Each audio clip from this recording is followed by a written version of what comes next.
Good evening, everybody, and welcome to Let's Talk Red. I am Monique Anderson. I'm with the Red Painting Society, and this evening, our guest speaker was supposed to be Dr. Jamila Franklin, who was unable to join us, and we were fortunate enough to have in her place the esteemed psychotherapist Tien Sydnor-Campbell. Tien is actually a member of the Red Painting Society also. She is a self-love and acceptance coach with a professional background as a body-centered psychotherapist. She's also a certified massage therapist with experiences spanning over 2 decades. Tien helps to empower others in managing the imbalances of the body, mind, and discovering their personal love story by utilizing the body to help tell whatever narrative that person has and uses mental health counseling to process the psychological material. Tien's counseling certifications are in the area of trauma-informed and trauma-focused methodologies with outcome-based measures. Hi, Tien. Thank you for joining us. Hello. I sound so important. You are important. I love the way that sounds, though. I do. Well, good evening, everyone who's joining us on this beautiful evening. Just had a wonderful day myself, doing a little self-love at the beach today, letting the ocean waves wash over me. It was a beautiful day. So, just to get the conversation started, I don't know that we have any questions to get started, but I would like to start talking about the best way that I have found to help people to start their personal growth and specifically self-love and acceptance. So let me start with that. One of the things that I've noticed over the last 5 years of my professional work is that people really don't know how to stop and take a deep breath. You run around because we live in a very fast-paced society and things are always going, going, going. And you go from the time that your alarm clock, which is usually your cell phone now, gets you out of bed and you start your day. So you start and you get going until you just don't have anything left to do and you come home and you crash. And if you do that day in and day out, Monday through Friday, and sometimes Saturdays and Sundays, it is extremely important that you take time to take a deep breath. And people will say to me that they don't have time to take a deep breath, but I'm looking for the times that you can, because it really only takes about 30 seconds of deep breathing to change exactly what's going on with you. Um, Literally. If you take that deep breath in, like when you go to the doctor's office and they put the stethoscope on your back to see if your lungs are working, and you stop and take a deep breath, we're talking about 30 seconds of breathing. Taking that time will help connect you to your body, and it will stop you from running yourself ragged. Um, would you say, it's true. A lot of people don't. They're like, I don't have time to take a deep breath. You have time to take a deep breath at a red light. So would you say that basically, because I think, and I'm new to meditative practices and that whole arena, so I totally understand the position of not having time to take time to do anything for yourself, because as women especially, and I'll have to gear my conversation as far as women are concerned because that's what I know. But Exactly. as far as women are concerned, we wear so many hats. I don't know one woman who doesn't have literally 3 jobs. If Right. she has herself, she has, if she's married, she has a spouse, she has children, she may have a job outside of her home, in which case I'm up to 4 jobs now. Um, which Hmm. means the primary job should be the self, but how often do you think we make ourselves the last job on the list? And how is it how can we move? shift that to where we're into the top position to take care of ourselves? How would we do that? Okay, so one of the first things is you have to literally say, I've got to do this now. And it's a matter of, it's a matter of, and my favorite quote from Yoda is, there, do or do not, there is no try. So when I say you have to literally do it, I mean you have to literally just do it. Okay. You have to take a deep breath. That's the first thing. If you don't take that deep breath, if you don't take the time to take the deep breath, you can't put yourself first. And women will run themselves into the ground, and we see it every day. We see it in the number of medications that we take in order to manage ourselves, from pain medicines to antidepressants to anti-anxiety medications to you name it. There are all kinds of reasons that our bodies are telling us all the time, even the upset stomach, indigestion, heartburn. There are all kinds of ways our bodies are telling us to slow down and take a deep breath and listen. And it's because we tend to ignore those. So the first step is to literally begin to listen, not just to the kids crying, not to someone complaining about something that hasn't been done, but to listen to your body first. If you just take what happens when you get up in the morning and you feel the need to eat breakfast, right? You listen to your body when it says to eat, right? You Right. listen to your body when it says it's time to go to the bathroom. Oh, but wait, actually, I know women that will hold it because they want to control the body and say, nope, I don't have time to go to the bathroom right now. Right. And and it's those kinds of things where you have to literally stop trying to control your body and let it tell you what's going on. The more you listen to it, the easier it will be to connect to your gut instinct on taking care of yourself. So the Okay. first step is really to to take a deep breath and listen to what your body is saying, because it talks to you all the time. Do you find in your practice, this is a question I just got, do you find in your practice with your clients that a lot of people don't know how to breathe? Yes, you say take a deep breath and they go, no.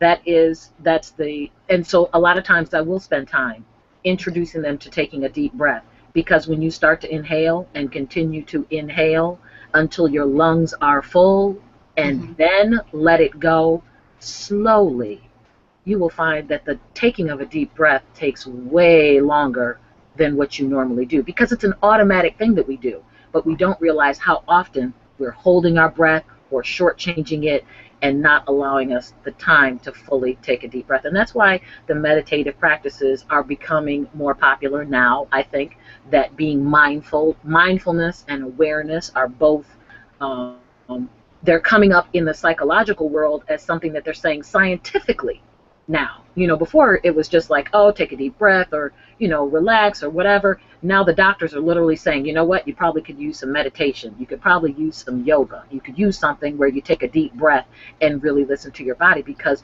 that's the first way to start healing. The body is a wonderful machine, and it doesn't always uh, fix itself without help. It needs help. It needs you to take your time and take that deep breath. So, yeah. Did I answer your question?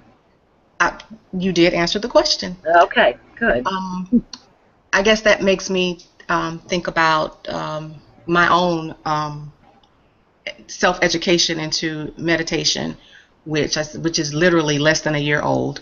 And I remember how difficult it was for me to just sit still and just breathe.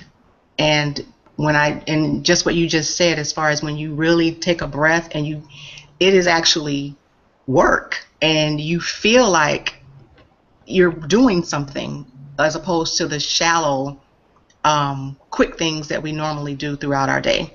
So yeah, that was a great answer. Okay. So I How have, would you, go ahead. part of what you do is not part of what you do. What you do is related to the body mind connection.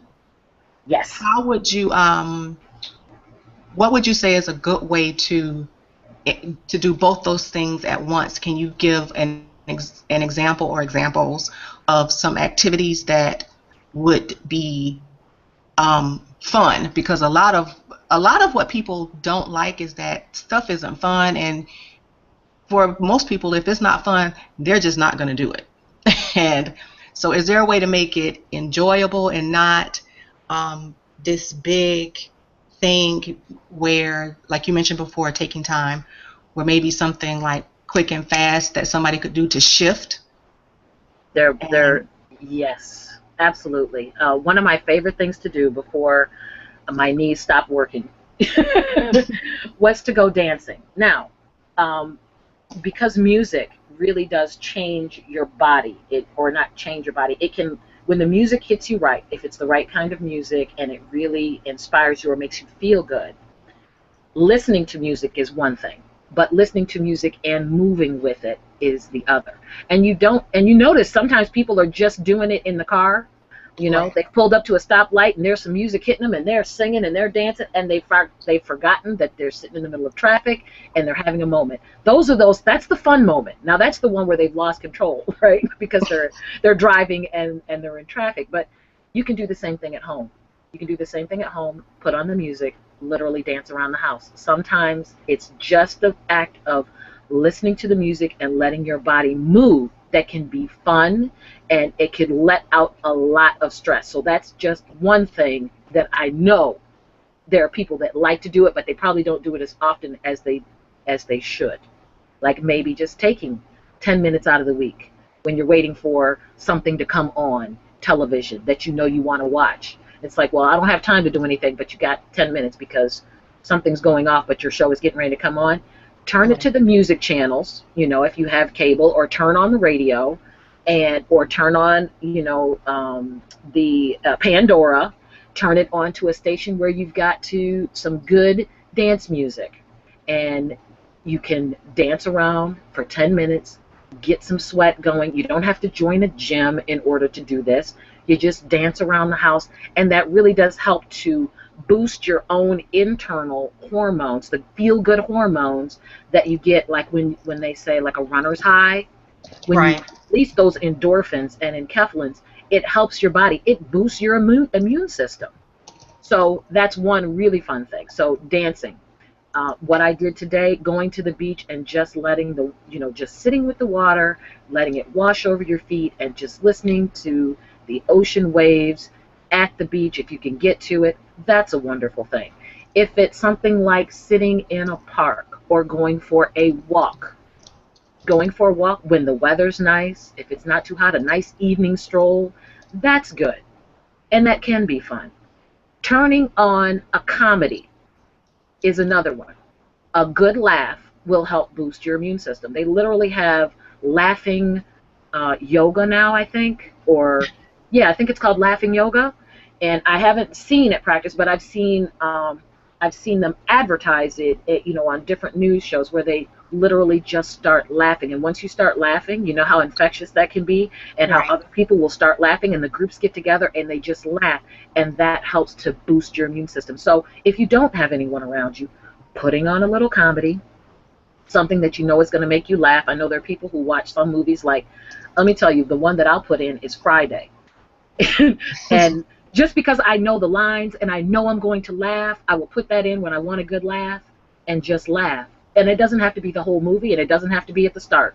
I might go to a scene that I know just cracks me up, and I'll watch it, and I'll be good, right? Just because I want to get a laugh out. Okay. So that's something else to get. So getting a laugh, dancing a little bit, feeling the sun, all of those really good, fun things that you can do. And I'm sure that there are things that people do that they think are fun. They just don't know how to connect to it all the time. You just have to find a way to connect to it at least once a week to help boost your immune system. Don't try and do this every day. This is not something that I want people to say, oh, well, I have to laugh a certain minutes of the day or anything like that. Taking 30 seconds out to breathe is that's the first thing. And then taking another 5 to 10 minutes at least once a week to help boost your immune system. Get a laugh. Start small.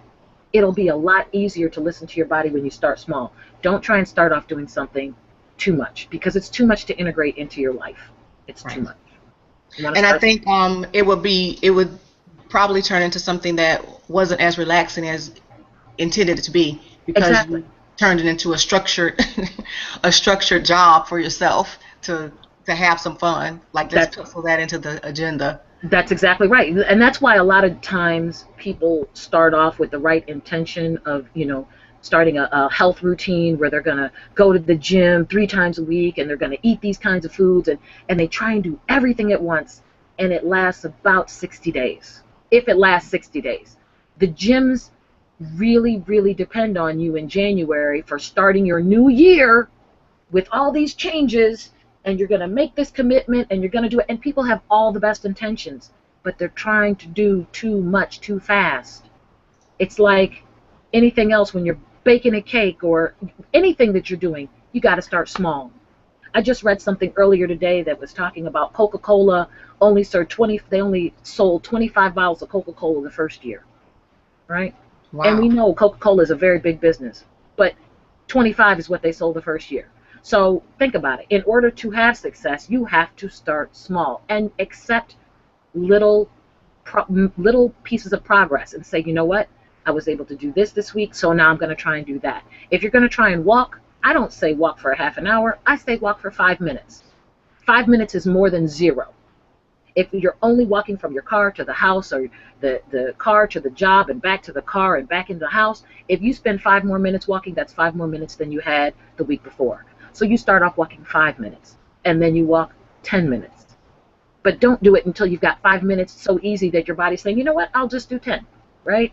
And then you say, all right, well, I've been doing 10 now, and I feel like I can do 15. But don't try and start off doing 20, because then you'll say, oh, I don't have 20 minutes to walk today, and then you don't have 20 minutes to walk the next day, and then so it goes, right? You start small, because anything that you want to do is going to take at least 21 days to make the change. That takes 21 days of consistency in order to see it change. So starting small is how you do that. Okay. Little small bits. Okay.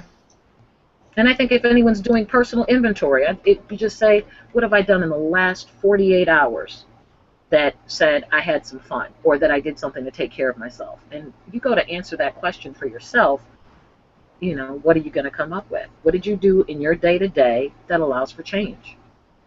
48 hours. We're at the end of Sunday. We've had all weekend, and I don't know what people's work schedule and life schedule is like, but we're at the end of, what would have been 48 hours since people would have left a 9 to 5 on Friday. What have you done to take care of yourself? What kind of fun did you have, right? And is it fun that was good for you, or is it fun that was not so good for you? So take a look at that as well. Okay. You are listening to Tien Sydnor-Campbell, and this is Monique Anderson with the Red Panty Society. Please feel free to join our conversation. There's a Q&A section where you can type in your questions for Tien to answer. Tien, let me ask you this. Would you say what you just described sounded to me like someone training for a race? Because I remember when I started running, reluctantly started running, I'll just preface it that way, that I wanted to be able to just, go right to a 5K immediately, like that week. And my body was like, no, not yet. So there was a lot of walking, running at the beginning.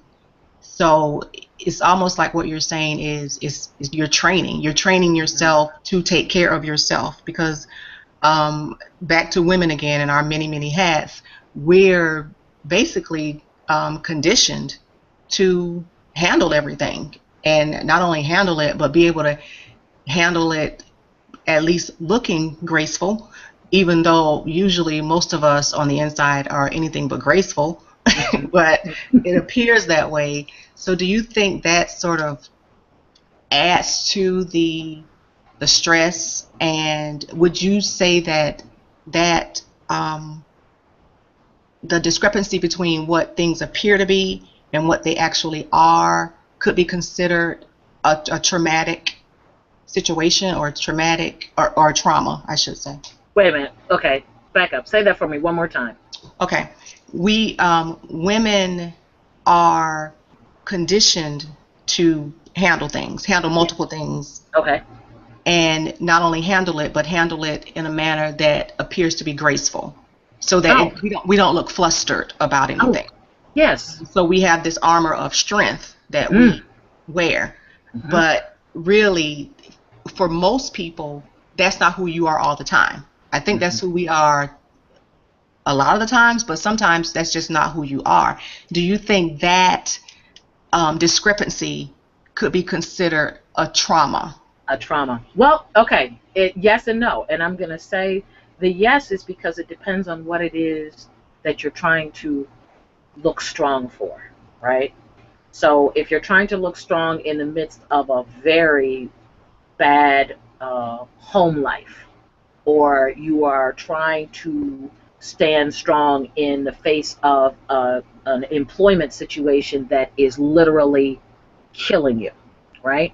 Okay. In those ways, it can be traumatizing because you're putting on a face in order to save face. Like I, so for instance, if it's because of a job and you've got a job situation where you've got a horrible boss, or you've got a set of horrible supervisors, or whatever it is that you're doing is not bringing you joy on a day-to-day basis, but you're just grateful to have a job and Mm-hmm. staying strong, that's one way of really denying yourself what you really need. And it's really it's self-sabotage, or it can be literally damaging to you. So in that way, it can be traumatic, and it takes its toll, depending on how long you stay in those situations. um, One of the things that I thought was the most interesting piece of um, uh, I don't know if I want to call it research, because I can't remember if it came out of research, but to find out that elementary school principals have very short life expectancies. Hmm. And they have short life expectancies because they have given their all.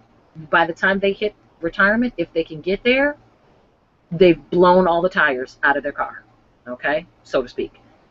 They have a very short life expectancy. Now, that's not to say all the teachers and all the people that are principals are going to die in early death, but they have the shortest life expectancy of a profession. And you would think because of doing something like being in an elementary school principal, it wouldn't be that hard, because 9 times out of 10, they love the kids, they love what they do it for that reason. But it's because they're so stressed out at work that it's literally tearing them apart. You don't get short life expectancies because your work is so enjoyable and it gives you a long life, right? It happens because you're stressed out.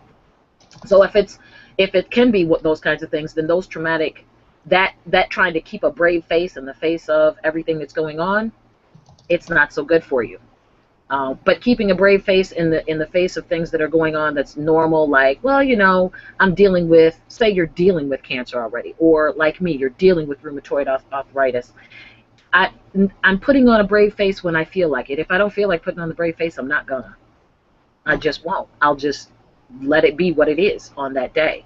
So putting on a brave face, sometimes it's like, yeah, I feel good enough today to be out. And so, yeah, and so it looks like a brave face, but it's like, yeah, I'm feeling good enough to feel good, so I feel good. But I will listen to my body, and if it's saying, no, I don't feel so good, then I'm okay with that as well. And Okay. so I think a lot of people have to be comfortable. This is the other thing, and I think that's part of our societal conditioning. When someone says, hey, how are you today? The automatic response is, I'm great, or I'm fine, right? Everything's okay. Everything's right in my world. But what if we were to actually be honest when someone said, how are you today? And you said, I'm not so hot, right? That would invite the conversation. So I'm very mindful when I ask the question of anyone that I would like the truth. So if someone actually asked me that question and I'm not feeling so hot, I'll literally say, I'm not so hot today, you know? And And it's on a okay. personal note, you are one of the few people I know who actually does give a different answer. It's When really, when someone asks you how you're doing, you actually do respond based on how you're doing right then. And I think that that not only is a admirable quality, because like you said, it keeps things transparent, because you could be telling somebody that you're fine when you're really falling apart, and they may be the person to maybe help you not totally crumble on the spot. But if you're not honest about that, then no one would know. And I no, think and what you said was very very profound is that for the most part, as a society, we have mastered this facade of all rightness. I can't think of another word. Well, that's exactly right. Despite my advanced vocabulary, all rightness is what comes out of my mouth. But so that's so do you think would that be considered keeping a positive attitude, or is that seems more hopeful to me than, and I don't know if that's for whatever reason, positive and hopeful are two different things to me. They're very different. So I'm thinking what you just described to me spoke to having a hopeful attitude as opposed to always presenting this positive front. That's right. And okay. It's a lot easier to be around people that are having positive. And I know that there are some times when you see someone complaining on, I will just use Facebook as an example. When you see someone complaining on Facebook and you're saying, oh no, not again, they're complaining. To me, I'm like, if they're complaining, then there's probably a legitimate complaint. Now, it's one thing if they're complaining every once in a blue moon. It's another thing if they're complaining all the time. Then they're just complainers. They're not going to really do anything different. But if on a general note, you know, what they're posting or commenting on is positive or insightful, then that's one thing. And then every once in a while they're negative, then that's more honest than someone who's positive, positive, positive, positive, and more positive, and they never have anything wrong. And you're saying to yourself, does this person have a perfect life? Do they exist? I mean, you know, like they live in a bubble of positivity. Yes, and I understand why they would do it, because they're like, yes, positive is going to bring positive into my life, but we have to also remember there's such a thing called balance. And you can't have positive without negative. That's the yin and the yang of the Eastern philosophy. You have to have negative because it brings balance to the positive. You have to have dark in order to have light. You have to have light in order to have dark. You wouldn't know the one from the other if you didn't have the opposite. So we have to accept that people have those as their part of their personality. And the more we can accept people for who they are, then the less they'll have to pretend to be someone that they're not. Because what happens when you are doing all this pretending is pretending that everything is okay, and it's not. And you can't get help when you're pretending that everything is okay. You can't even ask for help. And that's something that the community of color really needs. We need to be able to say, oh, I need help. Okay.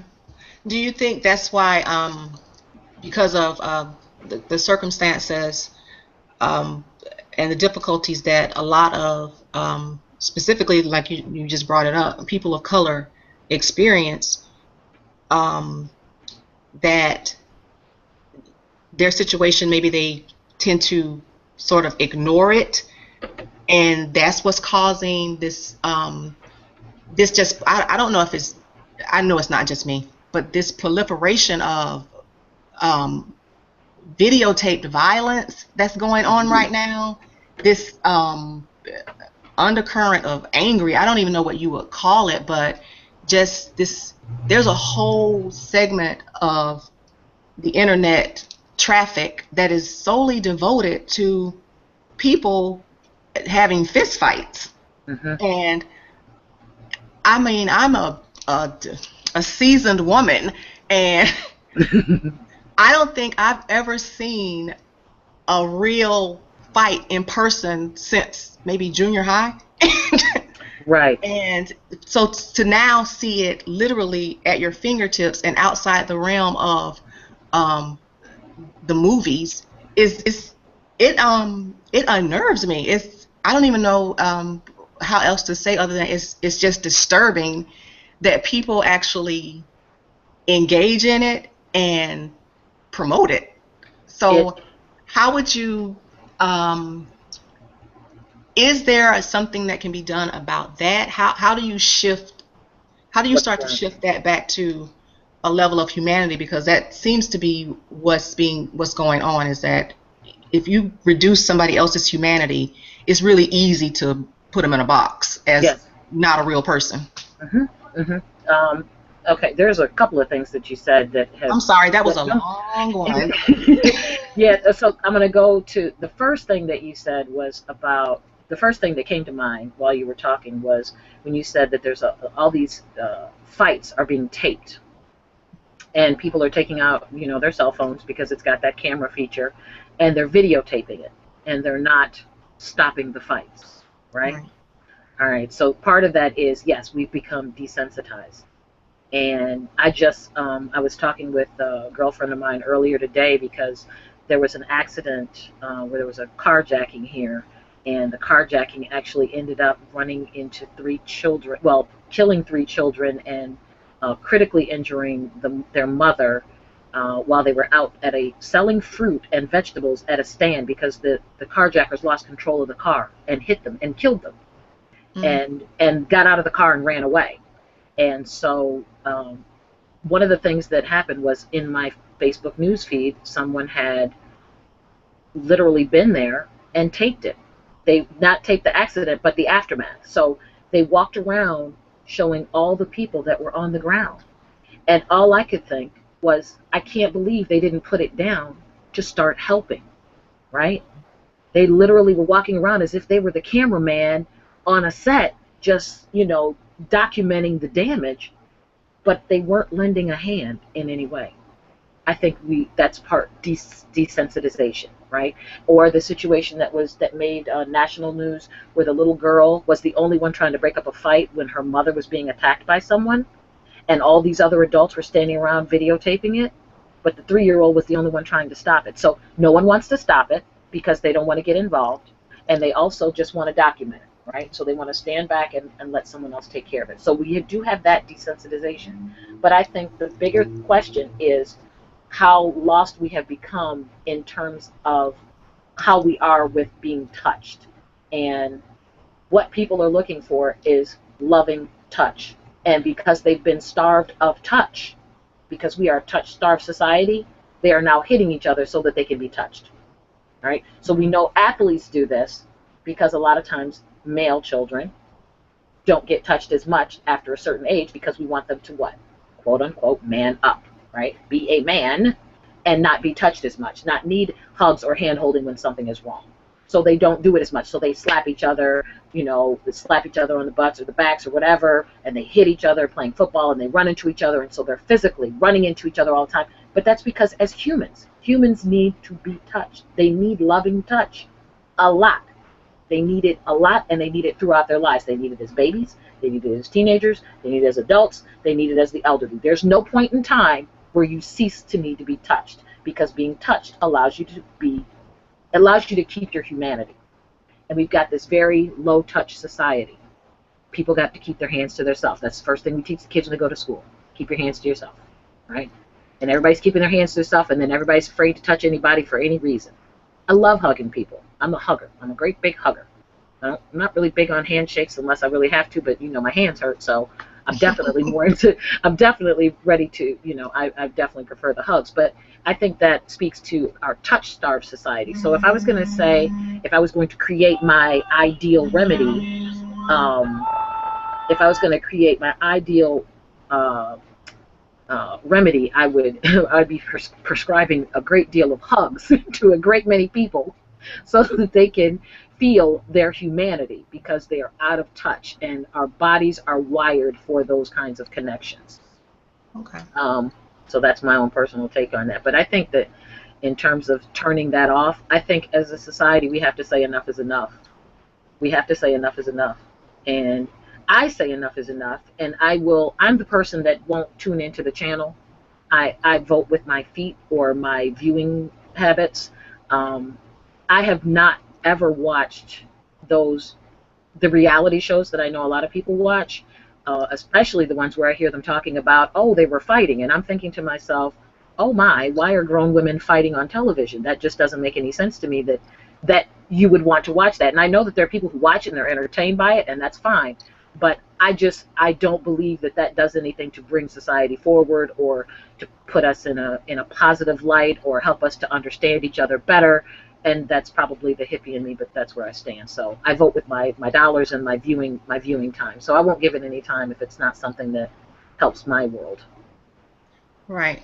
And I think with reality shows, since you brought that up as one of your points, I think for a lot of people who have a similar conscience as yours, I'm in the same boat with you, by the way. Mm-hmm.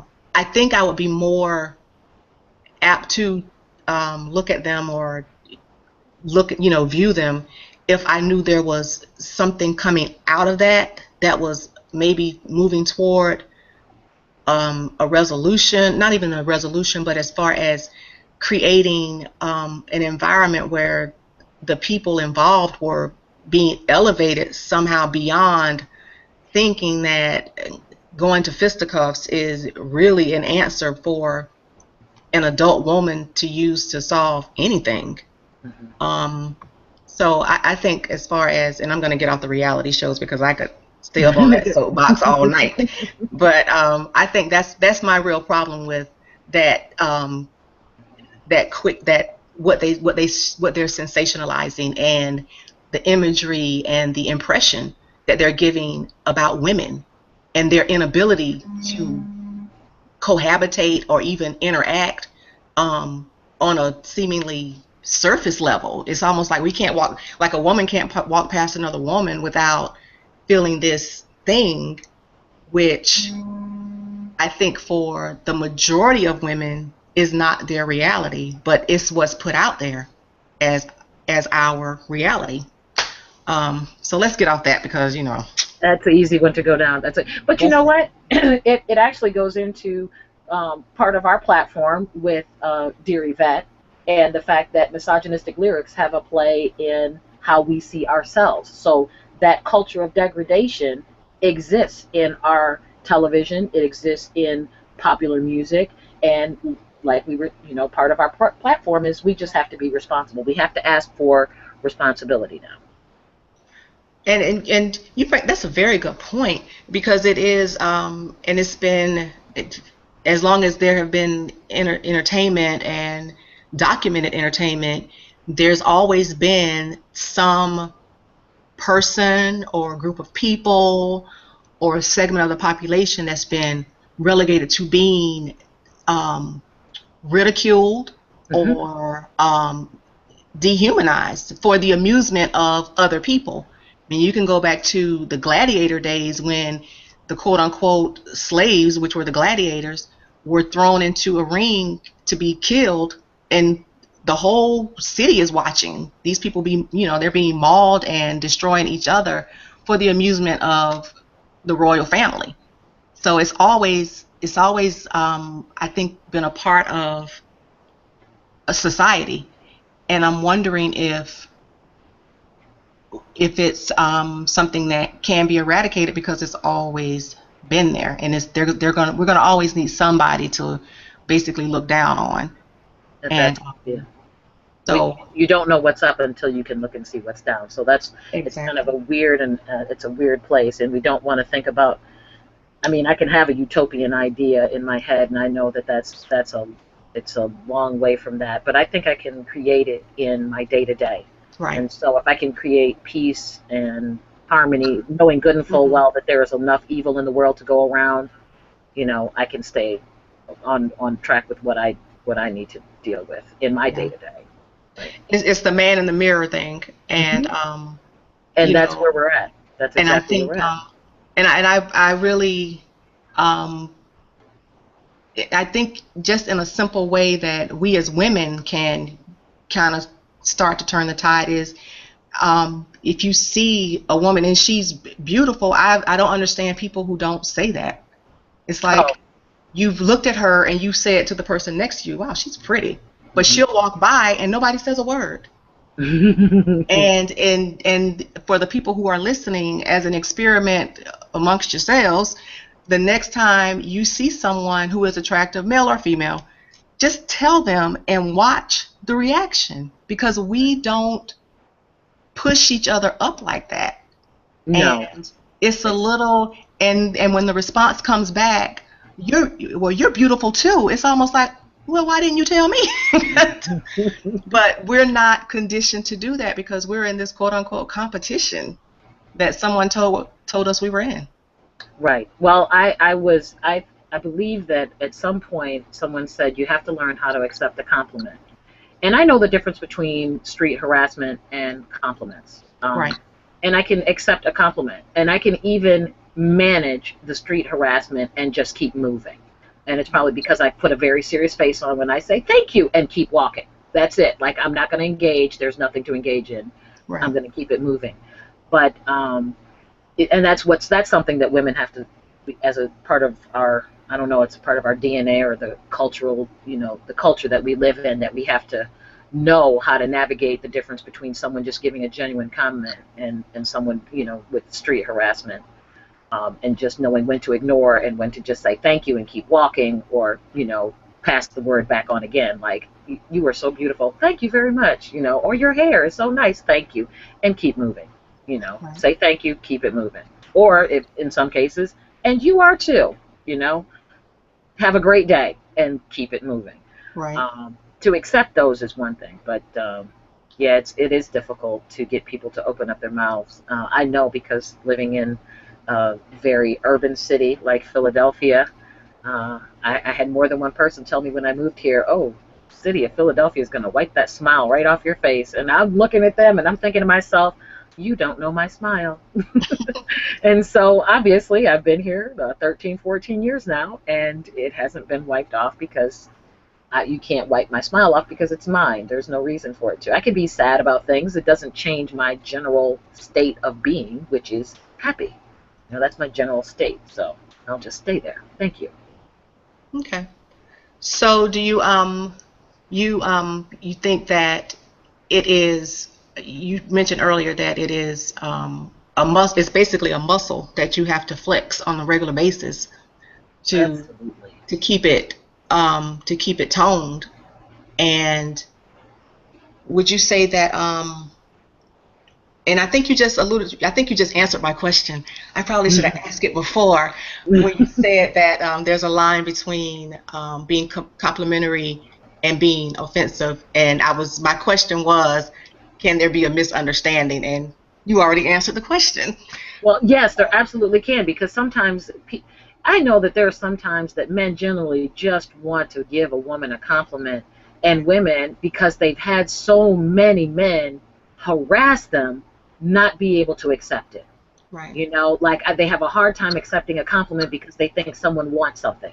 And that's not all men. And so we do have to, I can't say we have to, but it'd be good if we could just not judge all men by some men, right? It's difficult. Some people really are just polite. They're just And not polite, everybody right? is flirting. And I think That's right. I think we have to remember that, because I've been accused of flirting when I was just Being polite. I was just being me. I'm a social person, and if a person is within reach, chances are, within the next 30 seconds of me standing there, we are gonna say hello, and you will speak to me. Mm-hmm. And that can be construed as something else, because so few people make eye contact with other people and actually engage. We were taught sometime in the 70s, when people started having to deal with kids getting kidnapped a lot, right? So kids were being kidnapped, and sometime in the 70s it started being a thing of, we can't trust strangers, and we can't trust strangers, and we can't trust our kids around strangers, and don't talk to strangers, right? And you find yourself not being able to know who's really a stranger, because if everyone that you've never met is a stranger, then how will you ever meet new people? Right. Okay? But it also does not allow for you to build up your own gut instinct, because there are times when I will literally have times, if someone is approaching, where the hairs on the back of my neck will stand up, and I think to myself, get to safety, right?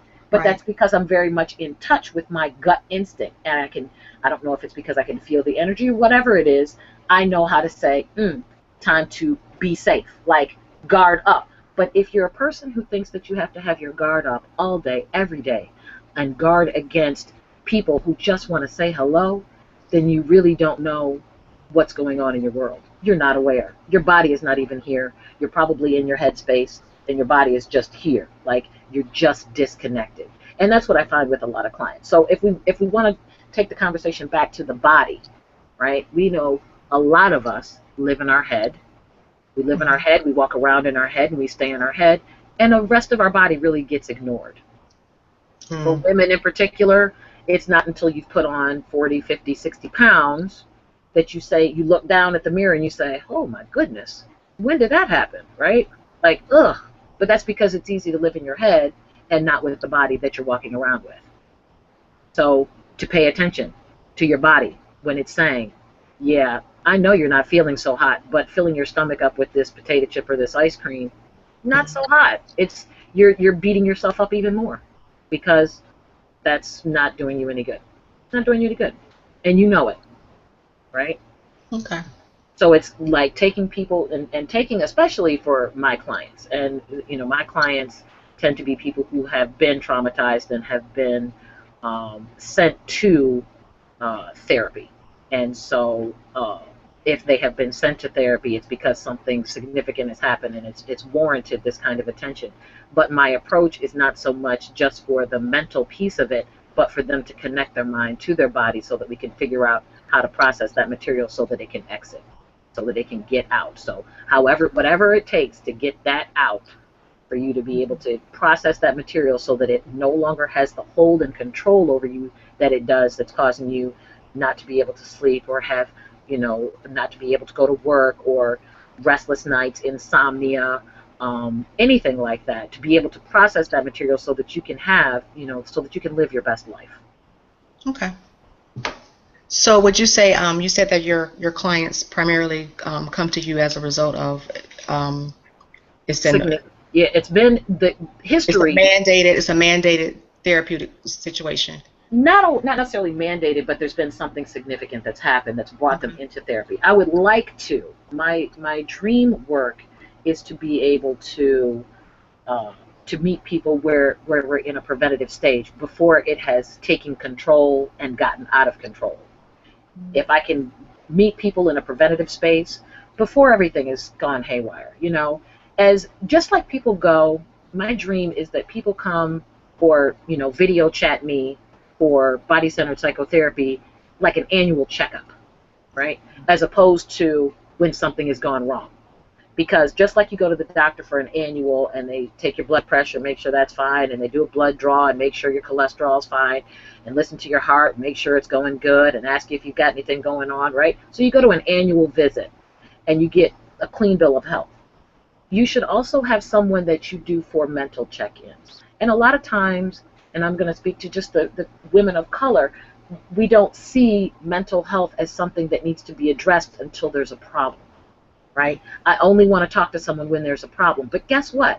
You're a human. And so if you don't take the time to talk to someone, to process things that have gone on, then you're probably holding on to things for a little bit longer than you'd like. And then that gets into our platform of forgiveness and forgiving everything that's ever happened to you so that you can live, right? Forgive to live. So Right. figuring out when it's time to let something go. I've had people, I've had friends who literally held on to something, for 17, 20 years, 15, 20 years of holding on to something that happened, and they haven't moved past it. And they think they've moved past it because they say, well, I'm over that. But guess what? If you're still talking about it 15 years later, it hasn't gone anywhere. It's sitting front and center in your head. And I know it and you know it. But if you want to pretend that it doesn't have a hold over you, I'm going to let you until you don't feel like letting it have a hold over you anymore. So Okay. that's that forgiveness piece that we're walking around with, that I think a lot of people just don't realize how much they're holding on to. They're holding on to the past because they're not ready to let it go. And you can just kind of look around your life and figure out what it is that you need to let go of. Try and have a yard sale. See how easy it is to get rid of your stuff.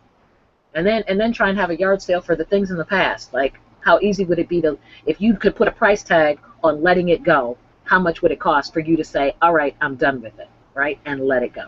Right. You brought up forgiveness, and when most people think about forgiveness and forgiving, it's always external. It's always I need to forgive, you know, X, Y, and Z, and we leave ourselves out of that equation. And I think a lot of that may be because it's more difficult to look at yourself. The mirror is a hard thing to deal with sometimes. So even if someone doesn't have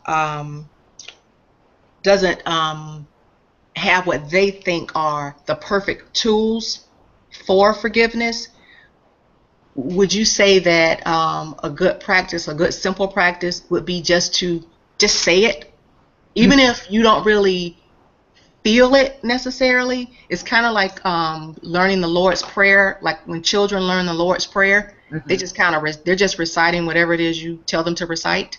Right. So maybe until they have some life experience with whatever they have, then they maybe start to apply some meaning and some emotion behind our Father who are in heaven. And you kind of get that, and you get a chill when you say it because you've learned something. That you feel it. Right. So would you say that as a simplistic way of starting the whole forgiveness process, which would probably lead into a more balanced body-mind connection, we just start with saying, I forgive myself, and just leaving it right there? I love and accept myself. I love and accept myself is the first thing. And then beyond that, especially if you know something that needs to be forgiven, right?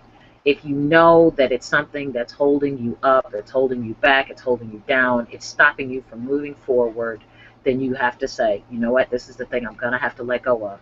If it means that there's someone that you feel like you haven't forgiven, it's really you haven't forgiven yourself for feeling that way about them. But to write a letter, if they're not alive, or if you don't feel comfortable being able to say it, writing a letter, saying everything that you really want to say. And then also saying, I forgive you, and I'm going to forgive myself for holding on to this as long as I have.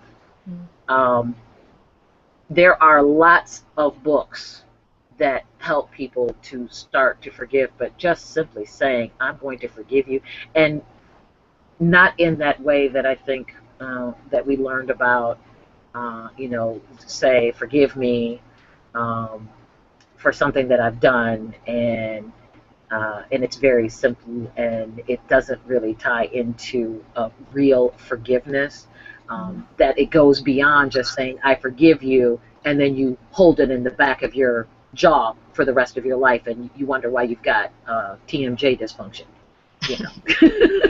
because it always ends up in your body, and that's, and that's where you typically would find it. Things that you have not said to people hold themselves up in your neck and your jaw. So if you're someone that's listening and you have neck or jaw problems, there might be something that you feel like you haven't said that needs to be forgiven, right? And that's how we know that there's stuff that literally hangs out in your body because it's in your mind. So if it's in your mind, it's in your body. Wow. Once again, we are listening to Tien Sydnor-Campbell, and this is Monique Anderson with the Red Panty Society. Please visit our website at www.theredpantysociety.org. Tien, we have about 3 minutes, I guess. Is there anything else you wanted to share? Yeah, I would say if someone is going to start making changes, what I want you to really, there's 3 things that I want you to be able to do, if there's 3 things that I want you to kind of keep in mind in terms of moving forward. All right, so the first thing with that breath is being mindful of your breathing and what flows out of your mouth, right? There's that Kermit meme is going around the internet, and he's sipping on tea, and I was just having a laugh earlier about that. Being mindful, taking an extra breath before you let something flow out of your mouth. Replace some of that negative thinking, some of the stuff that, is like automatic response. Replace it with something that comes from a place of love, right? So be mindful, replace, and release the things that you have no control over. Release them, because the easier it becomes for you to release the things that you have no control over, the less angry you'll be, the less you'll hold on to, the less you'll need to forgive later. So be mindful, replace, and release. Replace that thinking and release it if you can't control it.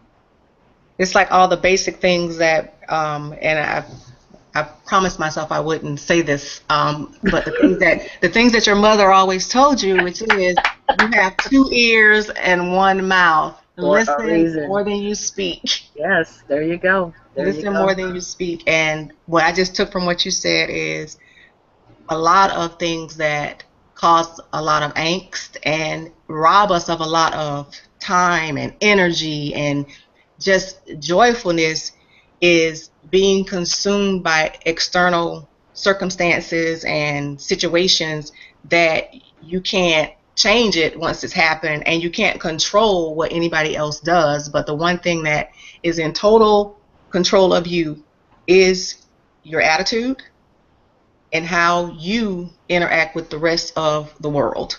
That's absolutely right. Absolutely. There we go. Okay. Well, I have thoroughly enjoyed this time with you. I have enjoyed this time with you as well. Thank you for joining us, and we look forward to the next chat. Thanks. Bye. Bye-bye.